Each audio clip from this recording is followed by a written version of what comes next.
Sir இந்த எலெக்ஷனுக்கு முன்னாடி வரைக்கும் எல்லாருடைய அதாவது புதுசாக கட்சி தொடங்குற எல்லாருடைய ஒரு ரோல் மாடலாக திரு எம்ஜிஆர் அவர்கள் இருந்தார். ஆனால் அந்த எம்ஜிஆர் அவர்கள் படைத்த சாதனையை இன்னைக்கு விஜய் அவர்கள் முறியடிச்சிருக்காரு அப்படின்னும் போது இந்த ஒரு சுனாமி எப்படி சார் பார்க்குறது? இல்லை, இது இளைஞர்கள் தான் முக்கியமாக. நீங்கள் சொல்கிற மாதிரி எம்ஜிஆர் அவர்கள் வந்து 33% வாக்கு வாங்கினார்.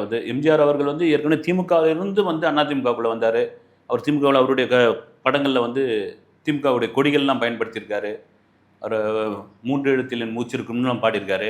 அது பிறகு அதிமுக வந்தோன்னா ஒரு பெரியது எம்ஜிஆருடைய பெரிய மாஸ் அப்போ.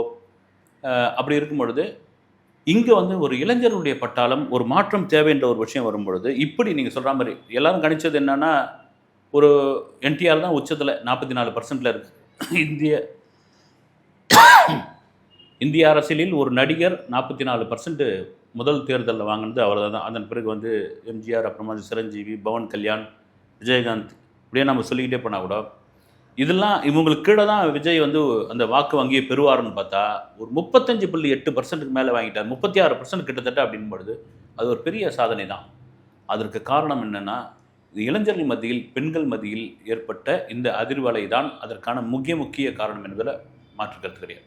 கிட்டத்தட்ட 50 வருடங்கள் கழித்து தமிழகத்தில் திமுக அதிமுக இல்லாத ஒரு ஆட்சி உருவாக போகுது அப்படின்ற ஒரு நிலையில் தான் இன்னைக்கு தமிழகம் இருக்கு சார். மக்கள் நினைச்சா வந்து அதாவது ஒரு பக்கம் எழுந்து 75 வருஷம் பாரம்பரிய கட்சி, இன்னொரு பக்கம் 50 வருஷ கட்சி, எவ்வளோ பெரிய கட்சியானா இது எங்களுக்கு நல்லது செஞ்சால் நாங்கள் அக்செப்ட் பண்ணிப்போம், இல்லைன்னா நாங்கள் மாற்றிட்டு இருப்போம் அப்படின்ற ஒரு மெசேஜ்னு எடுத்துக்கலாமா சார் இந்த 2 கட்சிகளுக்கும்? நிச்சயமாக வந்து நீங்கள் சொன்ன மாதிரி வந்து 1967க்கு பிறகு அண்ணா ஆட்சிக்கு பிறகு 2 திராவிட கட்சிகள் தான் தமிழ்நாட்டில் மாறி மாறி ஆட்சி பண்ணிட்டு இருந்தாங்க. அவங்க தான் அரியணையில் ஏறினாங்க.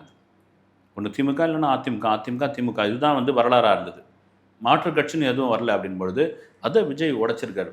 இது மக்கள் மத்தியில் ஏற்பட்ட ஒரு பெரிய எழுச்சின்னு கூட சொல்லலாம்.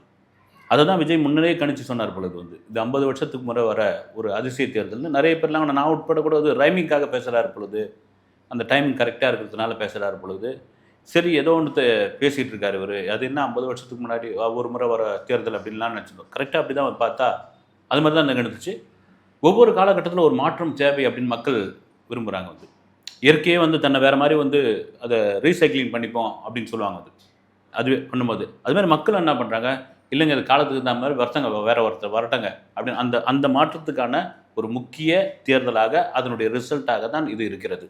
சார் இதுக்கு முன்னாடிலாம் ஒரு தேர்தலில் வெற்றி பெறணும் அப்படின்னா 2 ஃபேக்டர் டிசைட் பண்ணும் சார். ஒன்று பணம், இன்னொன்று வந்து அங்கே இருக்கக்கூடிய லோக்கல் அதிகாரமாக, விச் மீன்ஸ் ஜாதி, மதம், இந்த மாதிரியான விஷயங்கள் வந்து ஒர்க் அவுட் பண்ணும். ஆனால் இது 2த்தையுமே விஜய் அவர்கள் இந்த மாதிரி உடைச்சிருக்கா சார், எப்படி பார்க்குறீங்க? மிக முக்கியமான ஒரு விஷயம் அது. நீங்கள் வந்து பணத்தை தொடர்ச்சியாக என்னென்னா காசுக்கு ஓட்டை விற்காதீங்க, காசை வாங்கிட்டு ஓட்டை போடாதீங்க, உங்கள் ஓட்டை வந்து காசுக்கு வந்து வீணாக்காதீங்க, உங்கள் ஓட்டு அதுக்கான உரிமை அது 5 வருஷத்துக்கு முன்னாடி வர ஒரு பெரிய இது அது ஏன் வேஸ்ட் பண்ணுறீங்க அப்படின்ற மாதிரியான விஷயங்கள் இருந்தது. அது காலகாலமாக நடந்துகிட்டு இருக்கு. இந்த முறை வந்து அதுக்கெல்லாம் ஒன்றும் கிடையாதுங்க, இங்கே காசு கொடுக்குறியா வாங்கி வச்சுக்கிறோம் நாங்கள், அது எங்கள் காசு தான். அது விஜய் ஆரம்பித்த ஒரு விஷயம் தான். வந்து உங்கள் காசு வாங்கிக்கோங்க, உங்களுக்கு யார் பிடிக்கணுமோ அவங்களுக்கு யார் நல்லவங்களோ பார்த்து ஓட்டு போடுங்க அப்படின்ட்டு அது இங்கே வந்துடுச்சு. பொதுவாக இன்றைக்கி வரைக்கும் இருக்குது வந்து ஒரு சாதி மத அரசியல். இந்த பகுதியில் எங்கள் ஜாதிகாரர் நிற்க வச்சா நாங்கள் ஈஸியாக ஜெயிச்சிருவோங்க, அந்த பெல்ட்டில் வந்து ஒரு குறிப்பிட்ட மதத்தை சேர்ந்தவர் நின்னார்னா வெற்றிக்கணி ஈஸியாக வந்துடும் அப்படின்ற மாதிரி விஷயம் இருக்கும்போது இப்போ தாவேக்கால் நின்னவங்க யார், என்ன ஜாதி, என்ன மதம், யாரும் அவங்க முகமே தெரியாது. வந்து எல்லாருடைய முகத்திலும் ஒட்டப்பட்ட ஸ்டிக்கர் வந்து விஜயோடைய ஸ்டிக்கர் தான்.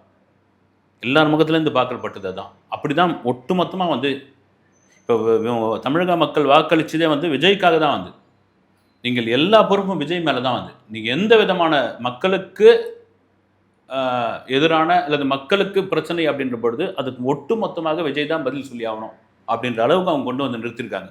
ஒன்லி ஒன் விஜய் தான். இது ஒரு பெரிய வரவேற்கக்கூடிய ஒரு விஷயம். அதே மாதிரி சார் இப்போ எலெக்ஷன் முடிஞ்சதுக்கு பிறகு நிறைய பேர் விஜய்க்கார ஓட்டு போட்டவங்கலாம் வந்து திட்டினாங்க, தற்கூரின்ற மாதிரியான விஷயங்கள்லாம் திட்டினாங்க. இந்த தற்கூரி அப்படின்ற வார்த்தை தான் மக்களோட ஈகோ டச் பண்ணிடுச்சா சார்? நீ வந்து நான் ஒருத்தன் பின்னாடி போறான்னு போய் என்னை தற்கூரின்னு சொல்கிறேன், ஒரு தற்கூரி நினைச்சா ஒரு ஆட்சி மாற்றத்தை கொண்டு வர முடியும், நாங்கள் காட்டுறோம் அப்படின்ட்டு ஒரு மௌன புரட்சின்னு எடுத்துக்கலாமா சார் இதை?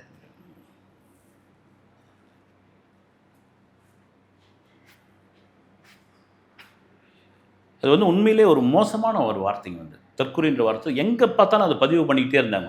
எந்தெந்த கேப்பில் கிடைக்குமோ, எந்தெந்த சோஷியல் மீடியாவில், எந்தெந்த வேறு ஒரு தளங்களில் எங்கெல்லாம் வந்து ஒரு பிரச்சாரத்தில் கூட பார்த்தீங்கன்னா தற்கூரின்ற மாதிரி ஒரு விஷயங்கள்லாம் இருந்தாங்க. அதையெல்லாம் கவனிச்சிக்கிட்டே இருந்தாங்க. ஒரு இந்த என்னுடைய உலகத்தில் வந்து தற்கூறினா என்ன வந்து அடிமுட்டால் முட்டால் ஏதோ ஒரு காரணம் வந்து அப்புறம் வந்து அணில் குஞ்சுகள் இந்த விமர்சனங்கள்லாம் கூட இருந்தது. கரண்ட் கம்பத்தில் ஏறுது பாருங்கள், டிரான்ஸ்ஃபார்மரில் இறங்குது பாருங்கள், இதெல்லாம் நீங்கள் சொன்ன மாதிரி அருமையான ஒரு இது வந்து மக்கள் இதை அமைதியாக பார்த்துக்கிட்டே இருந்தாங்க. ஏன்னா இது சம்மந்தம் வந்து தாவேக்கா ரியாக்ஷன் கொடுப்போன்னு அவங்க வந்து பேசியிருந்தாங்க. இல்லை தாவேக்காவை சேர்ந்த தொண்டர்கள் ரியாக்ஷன் கொடுப்பாங்க. தாவேக்காவுடைய தலைவர் விஜய் வந்து எங்கேயாவது ஒரு இதில் வந்து யாரோட தற்கூரின்னு சொல்கிறீங்க அப்படி இப்படின்னு ஏதாவது ஒரு வீரவசனம் பேசுவார், இல்லைன்னா இறங்கி வந்து தலைப்பா கட்டி ஏதாவது சண்டைக்கு வருவார், இதெல்லாம் எடுத்து பார்த்துட்டு இருந்தாங்க. இன்னும் போட்டு அடிக்கலான்னு அமைதியாக அவங்க கடந்து போயிட்டாங்க. இதை மக்கள் கேட்க கேட்க என்ன ஆகிப்போச்சு, ஏன் வந்து திரும்ப திரும்ப உங்களுக்கு ஒருத்தர் ஆகலையா அவங்க மேலே இப்படி தான் நீங்கள் விமர்சனம் பண்ணுவீங்களா அப்படின்ற ஒரு எரிச்சல் உண்டானது. அந்த எரிச்சலுடைய வெளிப்பாடு தான் இது. அருமையான கேள்வி இது. ஸோ இப்போ மக்கள் நினைச்சா எந்த மாற்றத்தை கொண்டு வர முடியும் அப்படின்ற ஒரு விஷயம் இப்போ இந்த 2 திராவிட கட்சிகளுக்கும் புரிஞ்சிருக்குமா சார்? ரொம்ப அண்டர் எஸ்டிமேட் பண்ணிட்டாங்களா சார் மக்கள் காசு கொடுத்தா ஓட்டு போட்டுருவாங்க, 5000 கொடுத்தா ஓட்டு போட்டுருவாங்க, 8000 கொடுத்தா ஓட்டு போட்டுருவாங்க, மக்களை வந்து ரொம்ப அண்டர் எஸ்டிமேட் பண்ணிட்டாங்களா சார் இந்த 2 கட்சிகளும்? இல்லை ஆமாம் நவீன், வந்து உங்களுக்கு வந்து திரும்ப என்ன சொல்கிறதுனா மக்கள் வந்து இன்றைக்கி வேறொரு தளத்துக்கு அவங்க போயிட்டாங்க. வேறொரு தளம்னா வந்து விஞ்ஞானத்தோடு சேர்ந்து இன்றைக்கி மீடியாவோடு கலந்து அவங்களுடைய வாழ்க்கை மாதிரி மாறிச்சு. இன்றைக்கி வந்து ஒரு 5G ஃபோன் இல்லாத இடமே கிடையாது. வந்து ஒரு சாதாரண ஆட்கள் கூட உட்காந்துக்கிட்டு ரீல்ஸ் பார்த்துக்கிட்டு இருக்காங்க, வீடியோ பார்த்துக்கிட்டு இருக்காங்க. இது நடக்கிறது வந்து அந்தளவுக்கு இன்றைக்கி வந்து வந்துடுச்சு. வந்து நீங்கள் அவங்கள வந்து வீட்டு கைக்குள்ளேயே எல்லா விவகாரம் வந்துடுச்சு. நீங்கள் பழைய பஞ்சாங்கத்தை எடுத்து பேசிக்கிட்டே இருக்க முடியாது, பழைய இதெல்லாம் வந்து நீங்கள் சொல்லிக்கிட்டே இருக்க முடியாது. அவனுக்கு தெரிஞ்சு போகுது. வந்து நீங்கள் ஒரு காலகட்டங்கள் நாங்களாம் சின்ன பசங்களாக இருக்கும்பொழுது, நாங்களாம் சின்ன பசங்களாக இருக்கும்போது பார்த்திங்கன்னா கிரிக்கெட் கமெண்ட்ரி வானொலியில் தான் கேட்க முடியும். கிரிக்கெட் மேட்ச் பார்க்குறது பெரிய விஷயம். அப்போது அதுக்கப்புறம் தூர்தர்ஷனில் வந்தது. வந்து அது நின்று வரும், தடங்களுக்கு வருந்துக்கிறோன்னு போட்டு வரும். அந்த ரேடியோவில் போய் கேட்கும்போது ஒரு 5 நிமிஷம் ஹிந்திலையும் ஒரு 5 நிமிஷம் இதுலேயும் வரும். இதுதான் வந்து அது அதுக்கப்புறம் வந்து வானொலியில் தான் வந்து செய்திகளை தெரிஞ்சுக்க வேண்டியதாக இருக்கும். ஒரு காலையில் ஒரு சம்பவம் நடந்ததுன்னா அது ஒரு நகர்ப்புறம் தாண்டி ஒரு கிராமப்புறத்துக்கு வந்து சேர்றதுக்கு ஈவினிங் 4 மணி ஆகிடும். அப்புறம் செய்தித்தாளுக்காக உட்காந்துருப்பாங்க. வந்து பல ஊர்களில் வந்து கட்டு எப்போ பஸ்லேருந்து இறக்குவாங்க அப்படின்னு. அப்படியே கொஞ்சம் கொஞ்சமாக வந்து டெலிவிஷன் அதெல்லாம் மாறி இன்றைக்கி தட்னா கையில் வந்து நிற்குதியா அப்படின்னு. அது தான் அதையும் மீறி நான் பதிவு போடுவேன்றான், என் கருத்தை நான் போடுவேன்றான், ஒரு சோஷியல் மீடியாவுக்கு என் கருத்தை போடுவான் அப்படின்றான். இந்த மாற்றம் தான் இவங்களை வந்து மாறிட்டாங்க அப்படின்னு இவங்க புரிஞ்சிக்கல.